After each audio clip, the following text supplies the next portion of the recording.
이사야서의 결론 부분이 60장에서 66장까지는 장래에 회복될 시온성의 영화로움과 아름다운 모습이 시적으로 표현되어 있습니다. 그런데 본 63장과 64장은 이것과는 아주 사뭇 다른 분위기를 보여주고 있습니다. 여기 본문의 전반부인 1절에서부터 6절까지는 피 묻은 옷을 입은 심판자가 등장을 합니다. 그런 에돔의 수도인 보스라에서 원수 대적을 물리치고 이제 막 개선하는 길이었습니다. 본문 전반부에는 이런 에돔의 심판자와 이사야 선지자가 서로 대화를 나누는 형식으로 전개되고 있습니다. 그 대화는 곧 에돔의 멸망을 경고하는 예언입니다. 에돔은 조상인 에서가 본래 야곱의 형이기 때문에 이스라엘과는 형제 나라입니다. 하지만 에돔은 틈만 나면 이스라엘을 괴롭혔습니다.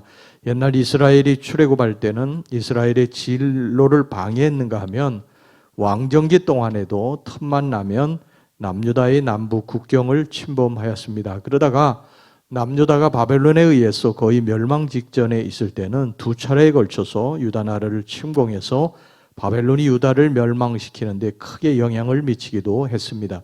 형제 나라가 위기에 처했을 때 도움을 베풀어도 시원찮은데 오히려 원수 나라를 도와서 형제 나라를 멸망에 빠뜨리니 이스라엘 편에서 보면 에돔이라는 나라는 얼마나 악한 나라입니까? 그래서 이스라엘에 있어서 에돔은 최고의 원수 나라로 여겨졌고 그들의 멸망이 예고되었습니다. 여기 본문에도 에돔 나라의 멸망이 선포되고 있습니다.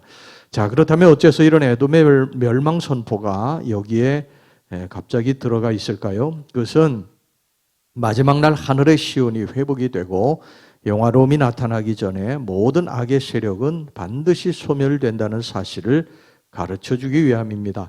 바로 이런 놀라운 진리를 선포하기 위해서 선지자 이사야는 에돔을 신뢰로 들어 원수 대적의 완전한 멸망을 예고했던 것입니다. 이렇게 세상 마지막 날 주님의 구원이 완성되기 전에는 반드시 모든 악인들은 소멸하게 됩니다. 이런 사실을 우리가 확신하면서요, 시련 가운데 있는 자들은 용기와 힘을 얻어야 될 줄로 믿습니다.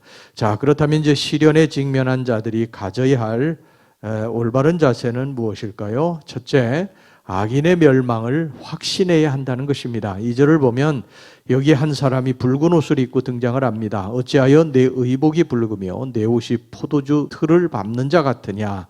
그런데 그의 옷이 이렇게 포도주 틀을 밟다온 것처럼 붉은 것은 분노함을 참지 못해서 무리들을 밟고 그래서 손열이 튀어서 옷을 다 적셨기 때문입니다. 이는 주의 백성을 괴롭히고 대적하는 원수들을 메시아가 친히 진멸하시리라는 예언의 말씀입니다. 결국 이사야 선지자의 이 예언은 세상 종말에 구원의 날이 이르기 전 악인은 반드시 메시아 그리스도에 의해서 철저하게 진멸되고 멸망하게 된다는 말씀입니다. 이렇게 세상 최후의 날이 이르기 전 하나님을 대적하며 하나님의 백성을 괴롭히는 자들의 멸망은 성경 곳곳에 예언되어 있는데요. 그 대표적 예언은 사도 요한이 본 환상 요한계시록에 가장 명확하게 나타나 있습니다. 요한은 환상 가운데서 죄의 도성 바벨론이 완전히 패망하는 것을 보여줍니다. 바벨론이나 에돔 같은 자들은 구원의 날에 주님 앞에서 철저하게 진멸당할 것이라는 것입니다. 이런 사실을 확신하며 우리는 세상 어떤 시련에 직면하더라도 결코 두려워해서는 안 됩니다. 주님이 친히 우리를 보호하시고 우리의 원수를 멸망시키실 것이기 때문입니다. 자, 그 다음에 두 번째, 과거에 베풀어 주신 주의 은총을 기억해야 합니다. 이사야 선지자는 이제 다소 분위기를 바꿔서 하나님을 찬양하겠노라고 했습니다. 7절 말씀입니다. 내가 여호와께서 우리에게 베푸신 모든 자비와 그의 찬송을 말하며 그의 사랑을 따라 그의 많은 자비를 따라 이스라엘 집에 베푸신 큰 은총을 말하리라. 이사야 선지자가 하나님을 찬양한 이유는 과거 주님께서 이스라엘을 향해 베푸신 은혜를 기억했기 때문입니다. 즉 선지자는 과거에 하나님이 이스라엘의 모든 환난에 동참하셨다고 했습니다. 9절입니다.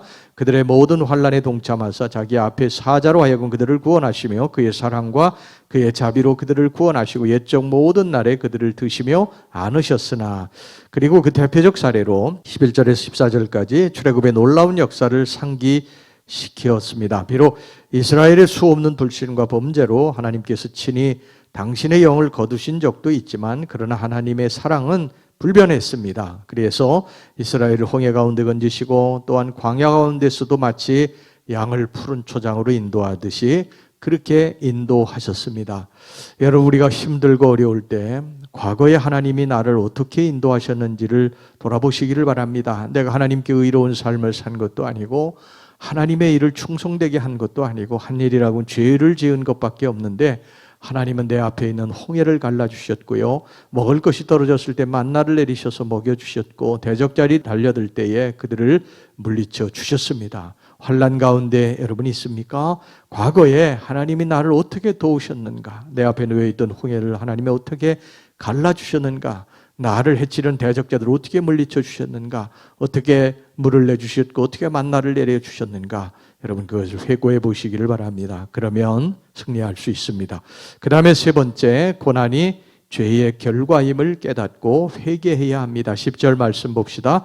그들이 반역하여 주의 성령을 근심하게 하였으므로 그가 돌이켜 그들의 대적이 되사 친히 그들을 치셨더니 모든 고난과 시련이 다 죄의 결과라고 말할 수는 없어요. 하나님께서는 때로 연단을 통해서 우리를 훈련시키기 위해서 시련을 주시기도 합니다. 하지만 여기 본문에서 선지자가 말하는 시련은 유다 백성들의 범죄 행위로 인한 시련을 말합니다. 그것도 한두 번이 아니라 셀 수도 없이 많이 이들이 저질렀기 때문에 하나님께서 이 선지자를 통해서 10절에서 그렇게 말씀하신 것입니다. 즉 유다 백성들이 바벨론의 침략을 받고 예루살렘이 파괴되고 성전이 회파되고 수많은 사람들이 바벨론에 끌려가서 포로 생활하는 이 모든 것들이 다 이스라엘이 주께 범죄한 결과로 나타난 것이라는 것입니다. 따라서 유다 백성들은 지금 시련 가운데서 누구를 원망하거나 불평할 처지가 못 됩니다. 오직 겸손히 자신의 죄를 뉘우치고 주님의 자비와 긍휼을 빌면서 다시 주님의 품 안으로 돌아오는 것, 그것이 최고의 해결책인 줄로 믿습니다. 선지자는 바로 이렇게 백성들의 회개를 촉구했던 것입니다. 여러분, 이처럼 시련과 환난은 때로 우리가 스스로의 죄를 발견하며 주님 앞으로 돌아오는 은혜의 기회를 가져다 줍니다. 시련이 반드시 나쁜 것만은 아니에요. 때로 우리의 죄를 깨닫게 해서 돌아오게 만들기도 하기 때문입니다. 그러므로 우리에게 시련이 왔을 때 이 시련이 어디에서 왔는가 살피고 내 죄로 말미암아 왔다 생각되면 즉시로 회개하고 돌이키시기를 바랍니다. 그러면 모든 것이 다시 회복이 됩니다. 긍휼이 풍성하신 하나님이 회복시켜 주실 것입니다. 할렐루야.